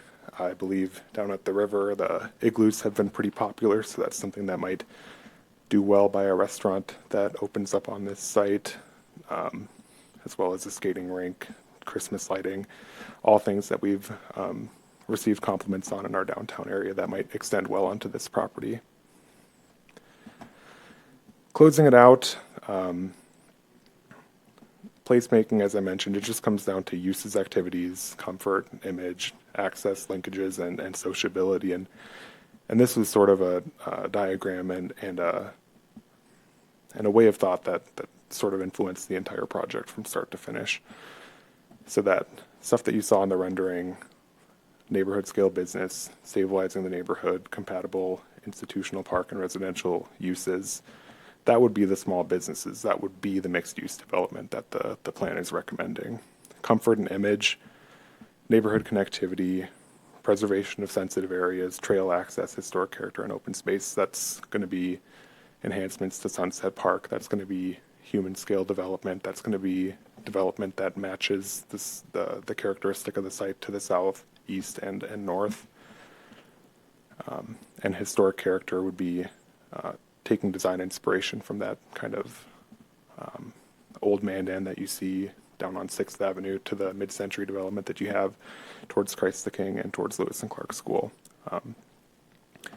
Access and linkages, taking away that sort of parking lot effect and building a street grid is something that would really help that. That's sort of the same point for neighborhood connectivity. And then the parking hubs, concentrating the impact of something that nobody really wants to be by. So the parking would essentially consolidate all of the residential parking into one area, preserving places for the All Seasons Arena to accommodate parking needed for tournaments, small and large, and if it's going to be a big one, overflow to the Brave Center. If it's going to be a big event at the Brave Center, they could overflow to the All Seasons Arena. But the idea being that we're not necessarily building for Black Friday every single day of the year. And if there's something really exciting happening on the site, someone might be motivated to walk that extra 50, 100 feet to get there, as opposed to having a parking spot for them and everyone they know every day of the year, everywhere they go. Just don't think that it would be a very exciting place if that's how we did it. So from a sociability standpoint, that's that multi-generational housing. The missing middle means that it's accessible to different people and different ages. That could be patio homes, townhomes, condos, senior living, mixed use for someone like me who wants to be in kind of a trendy area but also have that mountain biking right out my back door. That's something that could really be marketed on this site that we think a developer would probably get excited about and lean into. And then those public gathering spaces we're seeing, again, as I talked about shared parking, we're seeing more and more developers in the state dedicating or constructing their own public spaces for them to activate, maintain, etc. So that last point, or that one of the points that I made about the orientation of buildings along Sunset, right now all the buildings on this site are pretty much set back pretty far, except for the ones that are north of 9th, the State Farm office and that house. So with the mixed use, with the commercial buildings oriented next to the street, you'd essentially do some sort of intervention with the built environment to physically slow traffic. People generally drive slower. So what I would encourage you to think about is how it feels to be going 25 miles an hour around the hospital or coming down to the high school site from the interstate versus how it feels to go 25 miles an hour on 6th Avenue in the old part of Mandan. That's sort of the effect that we're going to. It's proof that we have in our own community that design affects speed. And here's just another exhibit that sort of shows how if you really design a nice kind of dignifying pedestrian experience, you'll directly impact the success of the adjoining businesses and the adjoining uses on them. One more example of that, and I'd like to say thank you and take a minute to catch my breath. So with that, this is really something that we're asking for the board to accept. I can take any questions that you have. If you have any questions about how you can support the project going forward, I can take those as well. This isn't your plan to accept or adopt formally, though. So this is just something that we kind of intend to use amongst the three political subs to guide this project forward. The board that ultimately will accept the plan and kind of guide it will be the city commission, but we'll of course need this board's acceptance and understanding and support as we go. Thank you. Thank you, Andrew. I can't imagine that we won't be a partner in this, obviously, with our facilities and things like that, that we appreciate you bringing it to us. Commissioner Mutter has a question or comment. I just have one because it's already 7:20, and I'm sure my wife's probably wondering where I'm at tonight. But this is I want to thank you for all the time you have spent on this. We have All Seasons Arena, and I think we probably need to also look and see how we can improve that All Seasons Arena also. But I see I see some of the stuff that you would like to see us do, but what other stuff would you like to see us do to make this much more of a reality for people so it's not sitting on a shelf? Thank you. Thank you, Chair Meshke, Commissioner Mutter. At this point, there are a lot of things up in the air, of course. As you see the plan, there are some components of it that we'll admit are pretty aspirational for our market, but when you think about peer communities across the state and across the region, they challenge us to think a little bit bigger. So we don't know what a developer is going to come with us, or come to us with, rather. This is sort of the flavor of it, and all the ingredients are there. They might make a different recipe, right? But this is kind of what we're asking for. If it's the construction of the shared use trail that's been identified in the city's bike ped master plan and future land use plan for quite some time now, we're in a period where there's unprecedented federal funding to construct trails. So that's a way that the park district could support by saying that, you know, if we go for this grant, we would take over the maintenance of it, which would be that trail that would go from Sunset Park down to about where Sunset meets 7th. If it's considering ways to to accept some of the property that the school district's going to need to offload. The school district does technically own part of Davenport Hill today, and I think it's in the interest of the city and of the park district and the school really to see that remain a hill and not be someone's private property to do something bizarre with. So with that hill being 2/3 pretty much eventually for sale, it might be a good idea for the park district to take some interest in taking some of that land, right? That could also be a good way to set the district up for the extension of division. As you understand, with the land and water grant that's in place, for every portion of that area that's disturbed, it needs to be rededicated. And it's kind of our understanding that if you were to plat out 100 feet of right-of-way for the 2,000 feet of road that would need to go across the park district property, you would need about the amount of land that the school district owns on the hill to rededicate it. So that might be a perfect way to get something that we all need and give you guys some parkland back. So that's one way that you might support it. And then really just supporting Cole and his team as different things come up, allowing us to come back with any changes or future requests. Those are all ways that you can support this project. Thanks, Andrew. Any other questions or comments for Andrew? Thank you, Andrew, for the update. Thank you. We'll bring this to the City Commission, I believe, on November 7th. And if anything changes or needs to be brought back, we'll be here. Thank you. Moving on to item number 3, consider for approval investment policy with proposed revisions. President Miskey and Commissioners, last month it was tabled and was recommended to add some additional language.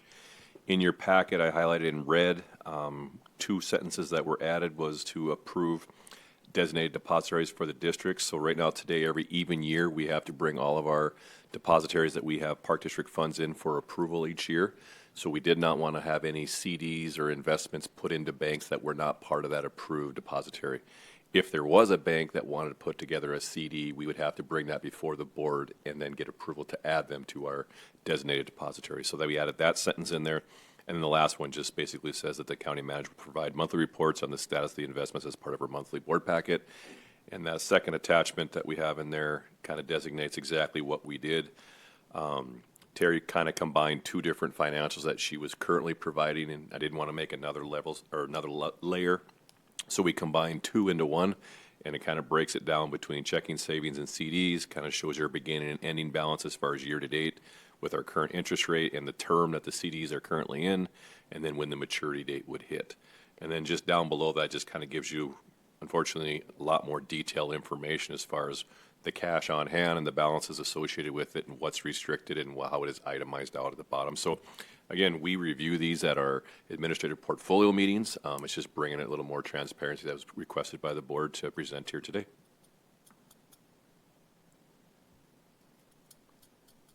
Okay. Came back with revisions that we asked for. Thank you. What are the board's wishes, comments, questions? I just want to thank Cole and his staff for adding that. And then after listening to some of the community people in our citizens in Mandan, I think it is priority that they understand that we are taking the money and we are protecting. We're trying to be as diligent with the money that we are getting from taxes and what we're doing with them to make them grow, so we don't add more taxes to our community. So I really want to thank everybody for doing this. I'll wait for any comments.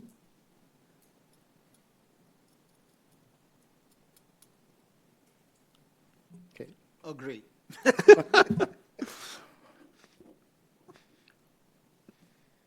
Would we like to adopt this policy or send it back for changes?